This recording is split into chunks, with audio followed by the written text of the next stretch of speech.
ഈ ഒരു കാലത്ത് നമ്മൾ മാർക്കറ്റിലൊക്കെ പോവുകയാണെങ്കിൽ നമ്മളെ നാട്ടിൽ കിട്ടുന്ന ഒരു മീനാണ് ഈ ഒരു കണവ, കൂന്തൽ.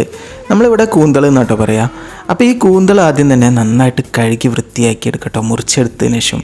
അപ്പോൾ അതിലോട്ട് നമുക്ക് ചെറിയുള്ളി, വെളുത്തുള്ളി, ഇഞ്ചി 3 കുറച്ച് അധികം വേണം കേട്ടോ. ഇതാണ് ഈ ഒരു ഇതിന് നല്ല ടേസ്റ്റ് കൊടുക്കുന്നത്.